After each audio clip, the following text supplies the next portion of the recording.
I want to ask you about the growing hardware ecosystem as well, but this is one thing that I just got handed. It's a screen. It's a little privacy thing. Oh, cool. So obviously, people within the Solana ecosystem are going out and doing things by themselves. You can just do things. It's really exciting. Yeah. Have you seen other submissions of people come out to you and said, like, look, I'm building a case. I'm building this. 100%. Yeah. Everything built on Solana is done out in the open in a permissionless way. Hardware historically hasn't been, but we wanted to change that. Yeah. So early on, we published the specs for the phone. We said, if you want to make a case, if you want to make a screen protector, here is everything you need. We're not going to lock it up. And so we've seen teams do screen protectors, cases, you name it. It's been great. Super exciting. Okay. I just want to jump in quickly. This is the first large-scale event since these shipped out. Yeah. So obviously people have probably got a mass amount of feedback, and they see you walking around, they know your face. Yeah. Have people been coming up to you and saying, look, this is the greatest crypto phone I need? Yes, totally. What's the feedback? Before any previous event, it was come up to me, take a picture. When am I getting my phone? Now it is, oh, I love this, I love that. Have you guys thought about doing this? Have you thought about doing that? I think by and large, people love the phones.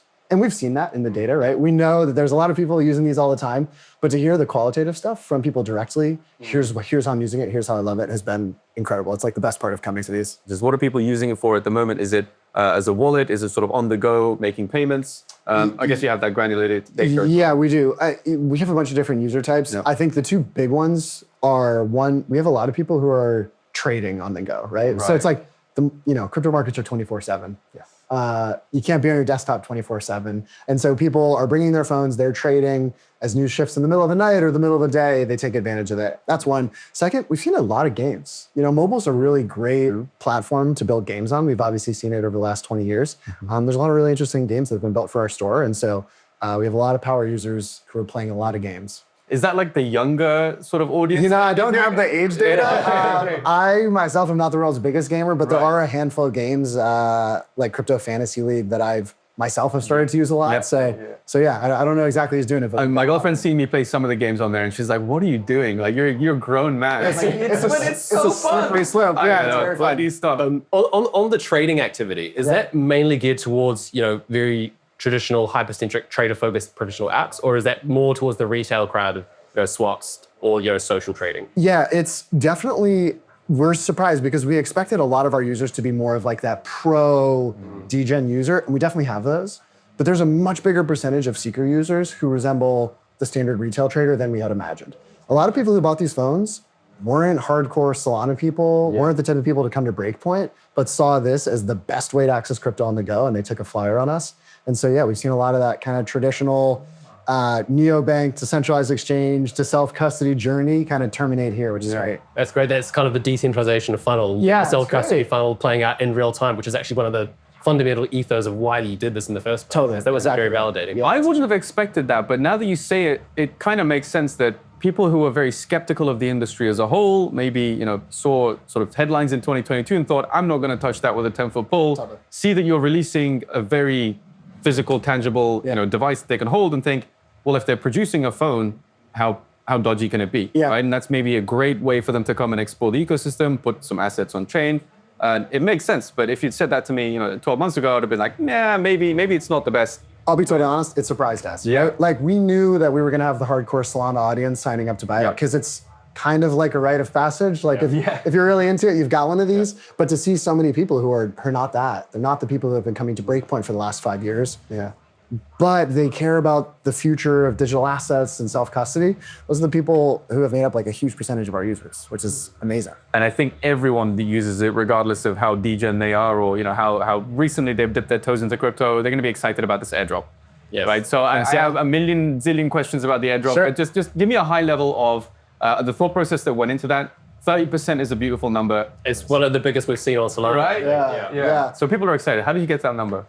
Lot of trial and error. No, I'll be totally honest. Like one of the first things when we identified this opportunity to introduce a token where we could start to do all the coordination of users and developers and hardware manufacturers, first thing we said was, okay, we've got to make sure it goes out to the people who have got us here. Yeah. So we started from the airdrop number and everything else came after that, right? This is about the community. This is about the people who have really made this all possible. So it's a big number, but it is. we wouldn't be doing this if not for all the people who have bought phones and built apps. So, we've got to get it back to the community. I've seen nobody say it should have been 35%, should have been 40%. You'd be surprised. If you saw my Twitter replies, there's always somebody who has a little bit of a needle somewhere. But all things considered, I think people are feeling pretty optimistic. Because it would have been easy to come out and say, we're going to do 10%, and people would have kind of said, like, that's standard. That's what we've come to expect. Sure. Yeah. Well, and one of the interesting things is we have a finite number of users. It's only as many phones as have gone out there. Whereas with software, people spin up tens or hundreds or thousands of wallets who may qualify for these types of things in the future. So you can imagine, not only are we saying 30% is going out to the community, but it's also, and there's one wallet per phone, and there's a finite number of people who are going to be eligible for this. So we're just extremely excited to be able to give it back to the people who got us here. Yeah, I'm going to voice some of the concerns. Concerns is a big word. Let's be reasonable. There's a lot of keyboard warriors who have come out and they said, why are you doing a separate token for this? Why is this SKRs? Why have you not attributed all of this growth vertical to Sol itself? Totally. I'm sure there's a logical reason for it. But what's your opinion there? The simplest way I can describe it is Sol is responsible for making sure that all the participants on the Solana network are aligned in trying to drive the growth and health of it. While we are a part of the Solana ecosystem, we are not the whole Solana ecosystem. And so if we want users to be on the same page as developers, to be on the same page as hardware manufacturers, we can't say, oh yeah, the macro conditions of the Solana network, that's going to define how well you guys are feeling and doing. And so we needed to have an asset that was really specific to the coordination of what we're building. Is that enough to fully decouple from Solana as an ecosystem itself?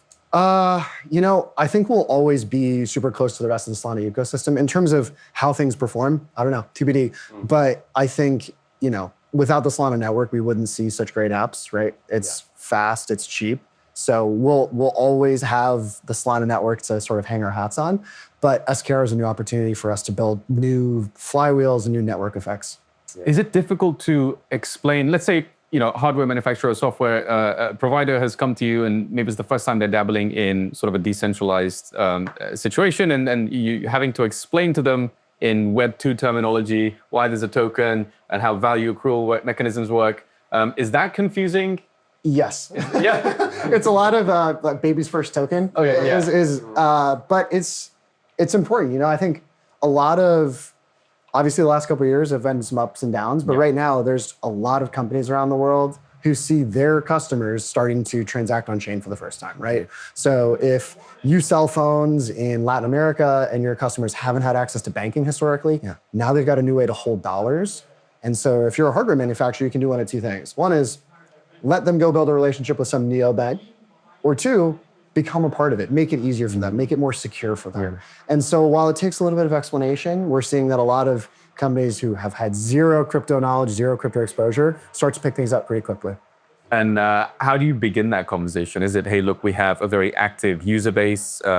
These people are not only engaged in the hardware, but also want to understand how the software works and there's a value accrual mechanism? Or is it, hey, look, you can access an entirely new geography with this? Like, how do you begin to explain to a very traditionally minded potential partner that there is value in this system? And how do you quantify how much more valuable a CQ user is than an average mobile user? Yeah, these are all excellent questions. So in terms of starting point, you have to start with users. They care about their customers. We care about users around the world. And so what problems does crypto solve for those users? And what problems can crypto in a mobile device solve for those users? And so we always start there, which is you have customers, they have financial needs. The phone has revolutionized how they access the internet. It hasn't totally changed their relationship with money per se. Right. Maybe they have Google Pay, maybe they have Apple Pay. For a lot of customers around the world, it's not that yet. So we start there. But then, the next thing these hardware manufacturers care about is what is the business model for me? Right. Phones have become commodities. They've become relatively inexpensive. There's lots of them. And once a hardware manufacturer sells the phone, that's kind of the end of the life cycle. Building a more direct, ongoing relationship is really important to these guys. And so in terms of data and kind of thinking about our user base, there's a little bit of extrapolation we have to do, right? Like we've got the most hardcore Solana traders. And so when we look at the 2 billion in movement on our network, it's probably not a direct one-to-one for their customers, but I think they can kind of see, okay, people will hold money on their phones. They'll think of it as their bank. They'll start to trade. They'll start to do this. They'll start to do that. And so it's a starting point, but it's by no means like the end point. So in terms of like ecosystem security, I guess. I know this is something you covered as well, the Guardians. I sort of struggled to wrap my head around it at first glance. I know you did a bit of research on it. I think you had a question about the Guardians as well. Curious if, potential partners are also, raising questions about what this actually means. Yeah, look, I'll be honest. We haven't released tons of specific implementation details about the Guardian program. But what's important is, if you look at a mobile platform, it's usually one person calling balls and strike. It's like, we're going to let these apps in, these apps not in, these are the rules, these aren't the rules, these are the fees, these aren't the fees, and this can run on these phones, not those phones. We're still in that position. We're still in charge of the dApp store. We're still in charge of the software implementation. We don't want that to be the case forever. And so we could either just have like total lawlessness, no trust, no security, and just we don't want let everything out there, or we can say, hey, look, this is like a multi-party network. Crypto's really good at solving for those things. We've got validators on L1s.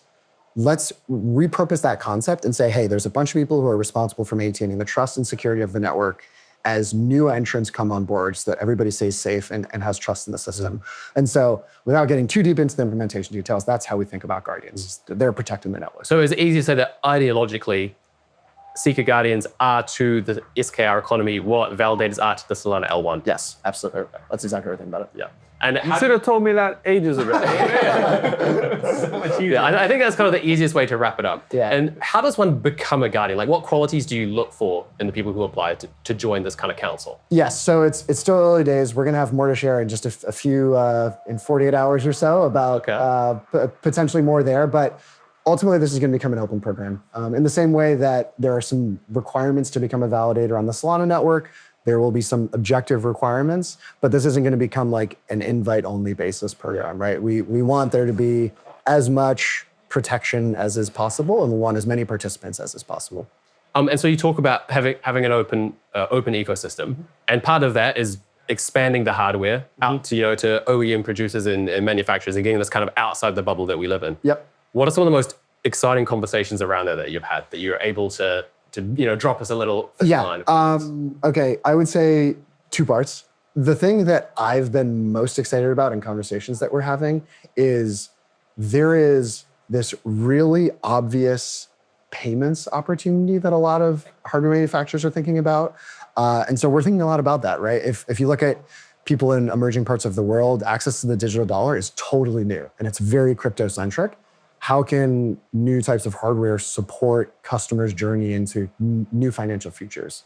So it's been really fun because a lot of hardware manufacturers are thinking about the health and financial safety of their customers. So that's been really cool. I would say the second thing is there's such a breadth of hardware out there. Having conversations that imagine the software we've built on all different types of devices at all different price points for users in all sorts of parts of the world is very fun. Because so far we built it for Saga and then we built it for Seeker. And we've never really had the opportunity to imagine it elsewhere. And we finally have reached that point. It's getting very interesting. I've asked you this every time we've had the conversation, but what's it going to be? Is it going to be a watch? Is it going to be a tablet? Is it going to be a laptop? I need to be able to visualize what the physical hardware features. Start with phones. Yep. But there's lots of different phones at lots of different prices. We in countries like the US are familiar with the iPhone and some flagship Android devices. When you look out beyond the rest of the world, there's lots of $50 phones, $75 phones, $100 phones, pretty basic, but they still have all the nuts and bolts that a phone needs to have and all the hardware requirements that we need to run our stack. And so including safe wallets? Almost every modern chipset has some component of secure element and key store attestation. Okay. So that's really exciting. But I think as we look out beyond phones, certainly, additional Wi-Fi only devices, watches, tablets, we can imagine that as well. But we're focusing our efforts on phones right now. I can't wait. I want to have the full Seeker. Sign a transaction here. Yeah. Totally. I feel like double tap the headphone. It's so futuristic to just be able to say all of my devices can safely access crypto and I can pay with it. I don't have to worry about, someone stealing my iPhone. And I feel like that's the direction that I want to move in. And if you're saying to me now that, if we reduce the price point of the Seeker from $500 as a device to software that we can put into $50, $70, $100 devices. Yeah. I think that's a great and safe way to bring people on chain and have them to safely transact as well. So that's what I'm most excited about. Totally. That's what we're most excited about. It's crypto is a gateway to a new type of internet, a new type of money for so many people. And for those people, the phone is the only way they've accessed the internet. Yeah. But if you look back, there's not really a good way to tie those two things together. And so we're solving that problem. I want to zoom out a wee bit because if we go back to the purpose of Solana Mobile, it's to destabilize this duopoly that exists and create kind of open app stores. How much closer are we to that reality than we were with the launch of the Saga? I mean, certainly much closer than we were back then. There's a ton of work left to do. But if you look now, we've had over 200 apps launched in the store. A lot of those apps don't exist in Google Play. They don't exist anywhere else. And so if it's giving developers a new opportunity to build products and get distribution, we've solved that problem. Now, is the scale at what those other two have? Of course not. Not yet. But we're solving problems for those developers and we're helping them find real users. And those real users are spending real money.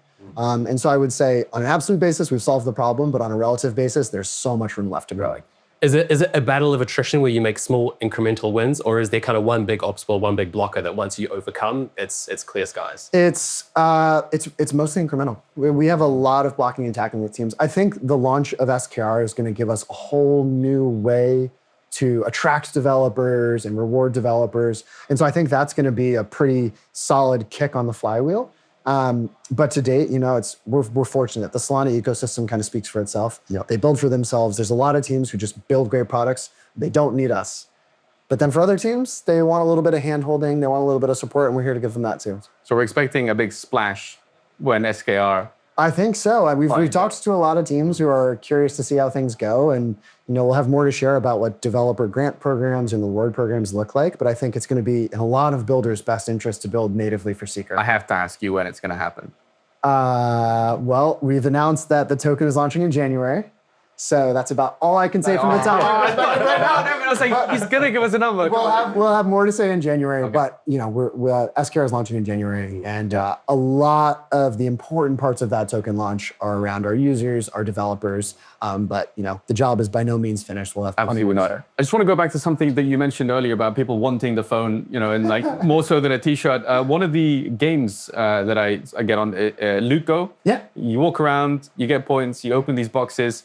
There's also, with the points that you get, you can essentially enter a raffle, and millions and millions of raffle tickets have been put towards winning Seekers. Yeah. Far more, in my experience, than get any of the other prizes. great. So it seems people are using the phone to try and win more phones.